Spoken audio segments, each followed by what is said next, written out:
Hello दोस्तों, कैसे हो आप लोग। Welcome back to the channel live life easy. ये है संडे का ब्लॉग और मैं जुटी हुई हूँ संडे स्पेशल क्लीनिंग में। अगर आप भी वर्किंग हैं तो आप समझ सकते होंगे कि संडे एक होता है और काम होते हैं ढेरों, जिसमें हम सब कुछ कर लेना चाहते हैं लेकिन पॉसिबल नहीं है। टाइम और एनर्जी, ये दो बड़े फैक्टर हैं। कई बार टाइम नहीं होता और कई बार एनर्जी नहीं बचती। अब ऐसे में अपने घर की जो डीप क्लीनिंग है वो कैसे पॉसिबल हो, जब मेरे घर में मान लीजिए नीचे मैंने जो डिस्ट्रीब्यूट किए हुए हैं 7 हिस्से हैं। हफ्ते में 1 दिन एक हिस्से को आप अच्छे से साफ कर दीजिए प्रॉपर, जैसा आपकी ड्रीम क्लीनिंग होती है, बढ़िया तरीके से एक-एक कोना और एक-एक चीज़। तो इस तरीके की हुई क्लीनिंग आपकी 6 से 7 दिन आराम से काम कर जाती है, वो इतना गंदा नहीं दिखता। दूसरे दिन आपने कोई और हिस्सा ले लिया, तीसरे दिन आपने कोई और हिस्सा ले लिया और इतने आप पूरे घर का राउंड लगा के आए 7 या 8 दिन में वापस इसका इसी तरीके की सफाई का नंबर आ जाता है। तो पूरे घर की क्लीनिंग एक रोटेशन में चलती रहती है।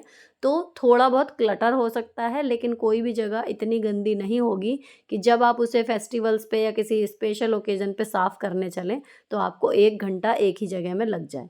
ठीक, तो इस तरीके से रोटेशन में आप क्लीनिंग कीजिए तो कम टाइम में भी आपकी डीप क्लीनिंग पॉसिबल हो जाएगी, वर्किंग होने के बाद भी और विदाउट मेड भी आप अपना घर जो है वो मैनेज कर लोगे विदाउट एनी एक्स्ट्रा स्ट्रेस। अगला पॉइंट है हमारे प्रोसीजर का। डस्टिंग को मैंने 2 हिस्सों में बाँटा हुआ है। एक हिस्सा है जिसमें मैं सामान समेटती हूँ, कोई चीज़ जगह पर नहीं है तो उसको जगह पर रखना, और दूसरी है एक-एक जगह पर रखी हुई चीज़ को वापस उठा के पोंछ के वापस लगाना। तो वो डीप डस्टिंग मेरे अकॉर्डिंग है। तो मैं जो डेली में करती हूँ वो ये है कि आपने सामान को जगह पर रखा, डस्टिंग का फर्स्ट फ़ेज़ हो गया, देन झाड़ू लगा ली, उसके बाद आप डीप डस्टिंग में जाइए। तो अगर आपको देर भी लग जाती है उस टाइम पे, तो भी आपका बाकी घर जो है वो फैला हुआ नहीं रहेगा, मैनेज रहेगा और उसके बाद फिर आप लगा लो फाइनली पोछा। तो ये 4 स्टेप में आप सफाई करके देखो, तो अगर आपकी बीच सफाई के बीच में कोई मेहमान भी आ गया ना, तो भी आपका घर उस टाइम पे मैनेज रहेगा, क्योंकि आप ऑलरेडी क्लटर्ड हटा चुके होंगे सारा सामान जितना भी है। केवल जो डीप डस्टिंग है वो आप जिस हिस्से में कर रहे होंगे वहाँ कर रहे होंगे, लेकिन आपका घर मैनेज दिखेगा। तीसरी बात, अभी सर्दियाँ शुरू हो गई हैं तो गर्म चादरें सबने बिछा ली होंगी, नहीं बिछाई तो कुछ दिन में बिछा लेंगे। अब इनके साथ प्रॉब्लम क्या है, जो तकिए के कवर हैं वो भी आते हैं वूलन, तो गरमाई एक तरफ है लेकिन ये वाले जो कवर हैं ये आपके बालों के लिए अच्छे नहीं होते। तो सर्दी में वैसे ही बालों के लिए क्रूशल टाइम होता है, ख़राब हो जाते हैं, लेकिन अगर आप इन पे सोएंगे तो और दिक्कत होएगी, बाल ख़राब हो जाएँगे। तो यहाँ बच्चे सोते हैं, मैंने ये मँगाए हुए हैं सैटिन के कवर। पिलो कवर आप चाहें तो सैटिन का नॉर्मल कपड़ा लेके सिंपल आप सिल भी सकते हो, अगर ऑनलाइन नहीं भी मंगाना चाह रहे, लेकिन ये मैंने ऑनलाइन मंगाए थे और इसके साथ ही बालों की केयर के लिए 3 स्क्रंचीज़ भी फ्री आई थी। तो ये एक बढ़िया आइटम है जो गर्मी में आप इसे यूज़ करें ना करें, लेकिन सर्दियों में मेरी सलाह है कि आपको ये कवर ज़रूर मंगा लेने चाहिए वार्मथ के लिए। नीचे है वुलन कवर ही लेकिन ऊपर से सैटिन का आ गया, तो मेरे और मेरी बेटियों के दोनों के ही बाल जो हैं इसमें सुरक्षित रहेंगे, क्योंकि बालों के लिए गर्म पानी और ड्रायर काफ़ी चीज़ें पहले ही नुकसानदायक होती हैं, तो ये चीज़ हम अवॉइड कर सकते हैं। तो हमें सर्दियों में सैटिन के कवर ज़रूर यूज़ करने चाहिए मेरी राय में। अब अगला आ गया था एक ये प्रोडक्ट, ये ना आपने बहुत देखा होगा, आजकल चल भी रहा है, कहना चाहिए वायरल है। ये स्टील वूल के ऑप्शन में आए हैं, स्टील के इस तरीके के, ये कपड़े की तरह सॉफ्ट, और आप इनसे जो है क्लीनिंग पर्पज़ में आप इनको यूज़ कर सकते हो। इनके बेनिफिट क्या हैं? एक तो देखो ये ईज़ी टू क्लीन है, सबसे बड़ी बात। अब ये ना सस्ते ही हैं, ये पैक ऑफ 10 है, 100 समथिंग का कुछ था, और शायद लोकल मार्केट में ये इससे भी आसानी से और जल्दी मिल जाए, लेकिन फ़िलहाल मैंने ये ऑनलाइन मंगाया है। अब पैक ऑफ 10 आया है तो बिल्कुल ये जो साइज़ है वो मुझे इतने की ही उम्मीद थी, लेकिन ये सॉफ्ट है और मैं इसको एक बार ट्राई करके देखना चाह रही थी कि क्या करता है ये एक्चुअल में, ये रिप्लेस कर पाएगा हमारे एग्जिस्टिंग क्लीनिंग टूल्स को या नहीं। तो मैंने ये कल साफ़ की थी बेसिन, तो बहुत ज़्यादा गंदी तो देखो ये नहीं है, लेकिन जो पानी के दाग हैं कहीं-कहीं वो लगे हुए हैं, तो उनको कई बार मुझे हटाने के लिए स्टील वूल वाले जूने का इस्तेमाल करना पड़ता था। तो वहाँ मैं इसको ट्राई करने वाली हूँ कि ये काम करेगा या नहीं करेगा। और क्योंकि मैंने इसको ऑर्डर किया हुआ था, इसलिए मैंने अभी जब कल इसको क्लीन किया है तो मैंने स्टील वाले वूल से साफ़ नहीं किया था। अब इसमें जो फ़ायदा है बस वो इतना मुझे लगा कि इस तरीके से जब मैं स्टील वूल से साफ़ करती थी तो मेरे नेल्स उसमें टूटते थे, साइड उनके ख़राब हो जाते थे। इसमें ऐसा कुछ नहीं हुआ, और जो क्लीनिंग प्रोसेस है वो स्टील वूल थोड़ा हार्ड रहता है, वो जल्दी करता है, लेकिन हाँ सरफेस को भी थोड़ा वो नुकसान पहुँचाएगा अगर आप ज़्यादा उसको यूज़ करोगे। ये सरफेस के लिए बिल्कुल क्लीन आराम से कर देगा उसको बिना स्क्रैच मारे। ग्लास कंटेनर पे भी इवन आप इसको यूज़ कर सकते हो और जलेबे पे भी निशान नहीं छोड़ रहा है। और दूसरी चीज़ ये है कि आपके जो नेल्स हैं उनमें कहीं उलझेगा नहीं, और अगर आप इनको बर्तन मांजने में यूज़ कर रहे हो तो ईज़ी टू क्लीन है, क्योंकि ये बहुत ही, इसमें कहीं पर फूड पार्टिकल्स फंसने का झंझट नहीं है। तो आप इसको आराम से ऐसे धोएंगे। और एक जो सबसे बड़ा फ़ायदा इसमें होगा लेने का, एक जो वो बर्तन मांजने वाला स्क्रबर हमें सुखाने की टेंशन होती है ना, कि अगर वो सूखा नहीं, मैं हमेशा कहती हूँ ना सूखे रहने चाहिए, इसको आपको वो टेंशन नहीं है। आप सीधे डालो, विद इन सेकेंड्स इसका पानी निकल जाएगा। तो अच्छी चीज़ है, मंगा सकते हो। अगला पॉइंट है एक रेसिपी से रिलेटेड, पनीर टिक्का मसाला। अब ये रेसिपी ना मुझे इतनी पसंद आजकल आने क्यों लगी है जब से मैंने इसको सीखा है, क्योंकि एक तो इसके जो इंग्रेडिएंट्स हैं ना वो इजीली याद रह जाएंगे, इतना मुश्किल नहीं है इसे याद रखना। दूसरी चीज़, जो बनने में जो टाइम लगता है वो बहुत कम है। तीसरी चीज़, आप इसको दो तरीके से यूज़ कर सकते हो, एज अ सब्जी डिनर के लिए या मेन कोर्स के लिए, और एज अ स्टार्टर आप इससे पनीर टिक्का भी बना सकते हो। तो ऐसी चीज़ें बढ़िया लगती हैं जो एक पंथ दो काज हो जाएं। बनेगा कैसे? दही ले लिया, 2 चम्मच इसमें बेसन डाल दिया, आधा किलो के करीब ये दही है, थोड़ा कम भी होता तो चल जाता। और मसाले इसमें जाएंगे हल्दी, धनिया, लाल मिर्च, थोड़ा गरम मसाला, थोड़ा सा इसमें नींबू जाएगा। नींबू ऑप्शनल नहीं है, नींबू आपको डालना ही पड़ेगा। एक बार मैंने बिना नींबू के बनाए थे तो उसका नींबू का जो टेस्ट है वो मिस कर रही थी उसमें मैं। तो नींबू इसमें ज़रूरी है, अगर नहीं है तो इसमें ताज़ा मंगा के डालना, लेकिन डालना। अब मैं इसे मिलाते हुए देखती जा रही थी कि मैं क्या भूल गई, तो वो था अजवाइन और थोड़ा सा जीरा पाउडर, बस इतनी चीज़ें इसमें डलेंगी। थोड़ा सरसों का तेल डालेंगे और इसको मिक्स कर देंगे। अब ये मैरिनेट करने के लिए हमारा ये तैयार है दही। इसमें कटा हुआ पनीर डालेंगे, अपनी अकॉर्डिंग शेप काटिए जैसा आपको पसंद है, और जो सब्जियां हैं वो चकोर चकोर काटिए अकॉर्डिंग टू टिक्का, है ना, उस हिसाब से। तो अगर आप इसको छड़ में पका के प्रॉपर टिक्का बनाने वाले हैं तो और थोड़े बड़ा साइज़ रखिए, सब्ज़ी बनाने वाले हैं तो थोड़ा छोटा रख सकते हैं। सारी सब्जियां और पनीर तीनों इसमें मिला के, और उसके बाद इसको हमें रखना है कम से कम 10 मिनट के लिए। 10 मिनट से कम ना रखें। इसे रख दिया, अब हमारे पास 10 मिनट हैं। उतनी देर में मेरे हस्बैंड जो हैं, सब्ज़ी जब छुकेगी उसके लिए अलग से हमें प्याज टमाटर चाहिए, तो वो प्याज काट रहे हैं। अब हमने चढ़ा ली कढ़ाई, तो ये जो मैरिनेट होने के लिए रखा है इसे हमें भूनना है थोड़ा सा तेल डाल के कढ़ाई में, जब तक कि ये छोड़ ना दे मसाला तेल।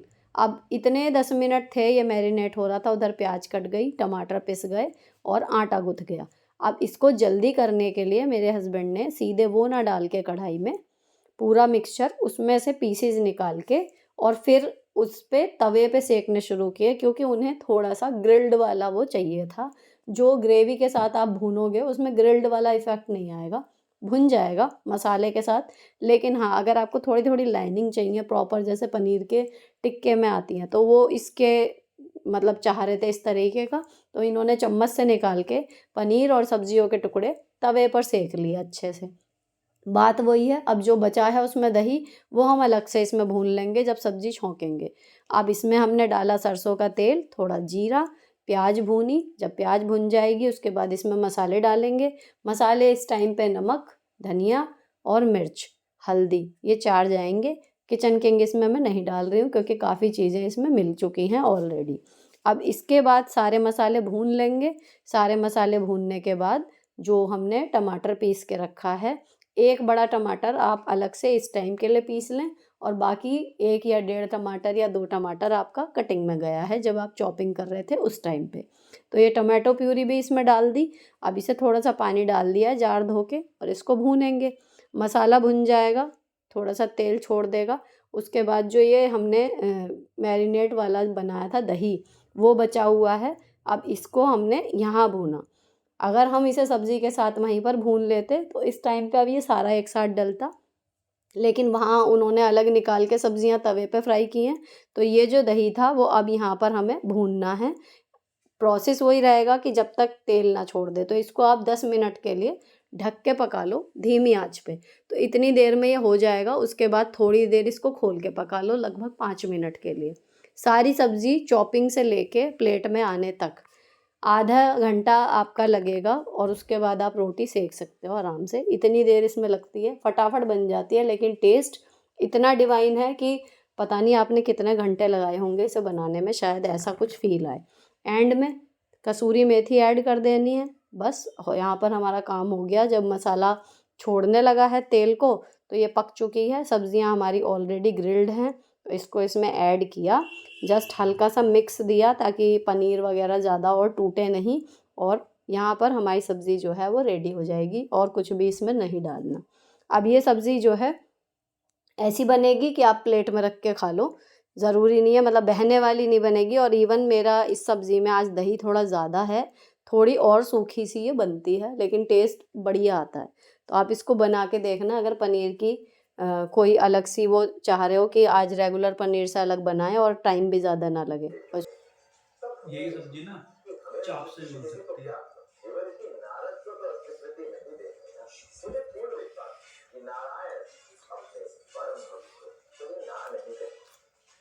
हम्म। अब इस वीडियो का आखिरी स्टेप हमारा DIY सीरम। देखो, DIY सीरम बनाने के लिए जो लोग पहले जुड़े हुए हैं उन्हें पता है, सबसे पहले आपको ये गुलाब जल थोड़ा डाइल्यूट करने के लिए कोई भी ब्रांड ले सकते हो जो आपको पसंद हो, कोई स्पेसिफिक नहीं है।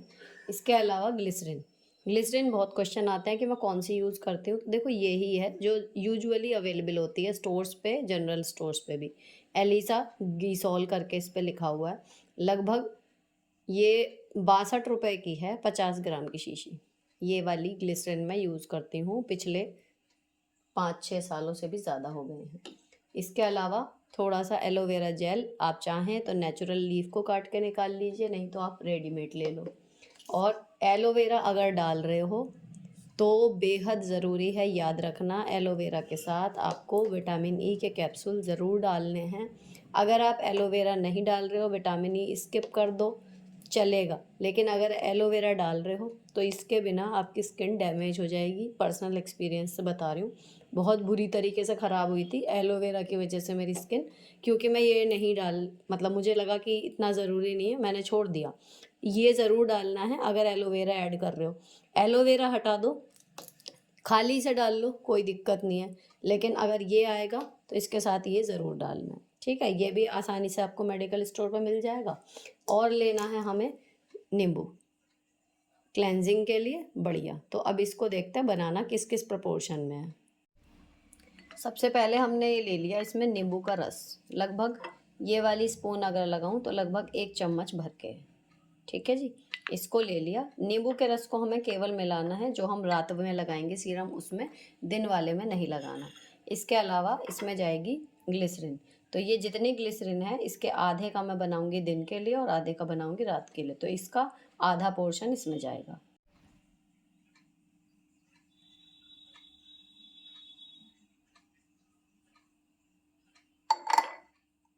अब ये आधा रख लिया दिन वाले के लिए, और ये आधा हमारा इसमें चला गया, ठीक है। अभी इसमें ग्लिसरीन है और नींबू है, 2 चीज़ें हो गई।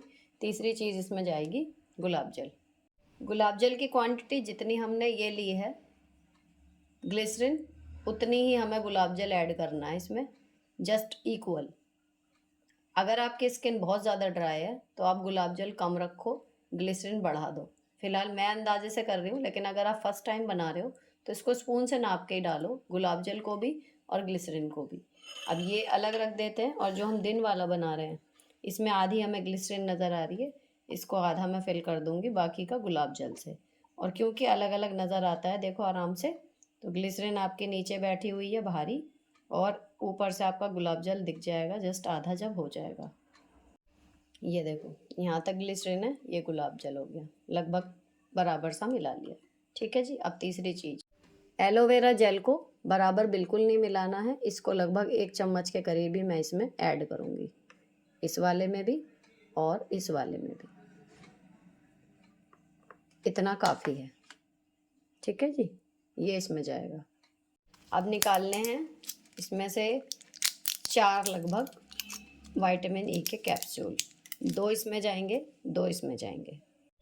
सिंपली इसमें पेन से छेद करिए और इसको पोर कर दीजिए। इसमें थोड़ा दबाएंगे ये निकल जाएगा। अभी उसमें जा चुके हैं तो अब इसमें डालेंगे।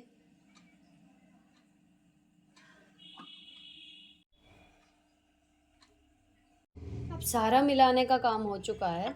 जितनी भी चीज़ें हमें इसमें जोड़नी थी वो हमने जोड़ दी। जस्ट इसको हमें स्टिर करना है। अब क्योंकि इसमें एलोवेरा जेल है ना, तो इसको आप क्या करना, चम्मच से देखो काफ़ी हद तक वैसे मिल गया, लेकिन एलोवेरा जेल कहीं कहीं पे जेल है तो थोड़ा देर लगती है।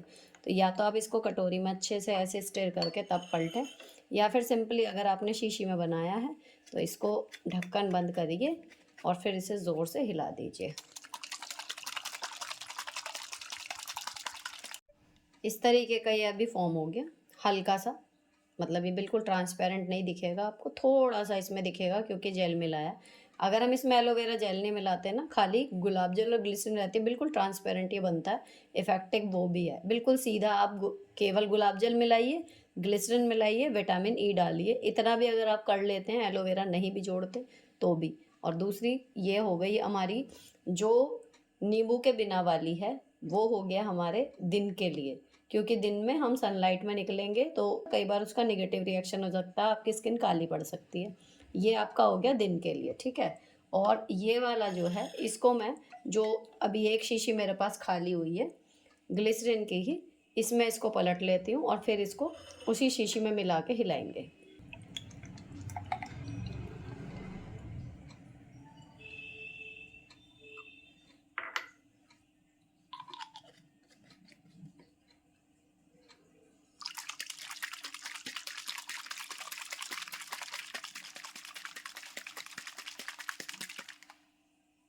ये भी रेडी हो गया। अब इसकी थोड़ी सी देखो क्वांटिटी में फ़र्क है, और अगर आपको चाहिए तो आप इस पे लिख भी सकते हो दिन वाला और रात वाला।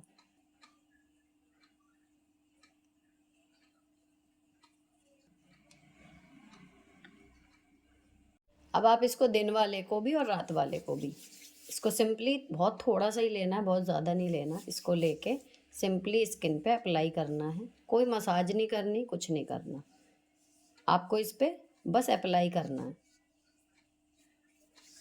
बस। और उसके बाद बाकी काम इस पे छोड़ दीजिए, ये अपने आप सब कुछ देख लेगा। जो यहाँ से ये जो जॉइंट्स होते हैं फिंगर्स के, ये ब्लैक हो जाते हैं, कई बार आप लोग कमेंट करते हो ना सर्दी में कि काले हो जाते हैं, तो वो आप इसको लगा के छोड़ दो, क्योंकि इसमें नींबू रहेगा, वो अपने आप क्लीनिंग कर लेगा। और अगर आप दिन वाला भी जब मुंह पे लगाओगे ना, तो इसको भी हाथ पे आप लगा के रखो, ठीक है जी, करके देखना। तो ये आपको ना, बस इसको आपको मैं बार बार यही कह रही हूँ, इसको मसाज देने वाली चीज़ नहीं है, जस्ट एक लेयर लगानी है स्किन पे, और उसको इतना देर बस ऐसे ऐसे करना है कि वो पूरी स्किन पे अच्छे से फैल जाए।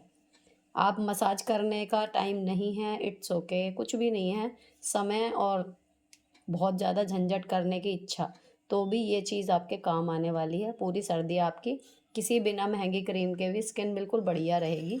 तो ये हमारे बन गए 2 सीरम डे और नाइट के लिए अलग अलग। अगर आपको इसमें झंझट लग रहा है तो आप ये जो डे वाला है ना, इसको आप बना के रखो, नींबू स्किप कर दो। अगर आपको वाइटनिंग की इच्छा नहीं है, या कोई आपको अगर वो नहीं है कि स्किन का कॉम्प्लेक्शन आपका जो है आप उसके लिए परफेक्टली फाइन हो, आपको उसमें इतना सा भी इजाफा करने की कोई इच्छा नहीं है, या फिर आप इसको बना के रख के चाह रहे हो कि महीने 2 महीने तक का मैं बना लूँ, बार बार ना बनाना पड़े, तो आप इसमें से नींबू स्किप कर दो। एलोवेरा बिल्कुल ऑप्शनल है। जो सबसे ज़रूरी चीज़ है वो एक तो ये ग्लिसरीन है जो आप स्किप नहीं करेंगे किसी भी कीमत पे, दूसरी ये गुलाब जल, और तीसरा विटामिन ई का कैप्सूल, क्योंकि ये आपके स्किन की जो कहना चाहिए रात भर में रिपेयर करता है बहुत अच्छे तरीके से। तो ये 3 चीज़ें तो ज़रूरी हैं, बाकी एलोवेरा ये है, वीडियो यहीं पर नींबू ख़त्म है, ये होता है। कुछ भी कम्प्लीटली पसंद ऑप्शनल आया है। हो तो आप चैनल को चाहो सब्सक्राइब तो किए कोई बिना सा भी मत ऑप्शन जाना, जो और आपको अगर सही आओ लगे बहन बातें बनाना, करें और चैनल फिर पर अभी इसको तक नहीं आराम जुड़े से हो यूज़ तो वहाँ करो पर भी आप जुड़ पूरी जाओ, ताकि सर्दी। हम ढेर सारी इवन मेरा बातें तो कर गर्मी सकें। में भी अब यही मिलती चलता हूँ है। आपसे नेक्स्ट लेकिन वीडियो अगर में। आपकी till then skin bye bye, stay oily beautiful है ऑलवेज। तो आपका ये सर्दी में काम करेगा, गर्मी में आपको ये चिप परेशान कर सकती है, अदरवाइज ये आपके लिए काम करेगा पूरे साल। मैं पूरे साल यही लगाती हूँ, दिन में रोज़ डेली यही लग के जाता है, क्योंकि गर्मियों में भी स्किन वैसे नहीं फटती सर्द हवाओं से, लेकिन गर्मी और खुश्की की वजह से स्किन मेरी गर्मी में भी हो जाती है, तो मैं इसको गर्मी में भी लगाती हूँ डे वाले को, और सर्दी में भी 12 महीने यही चलता है।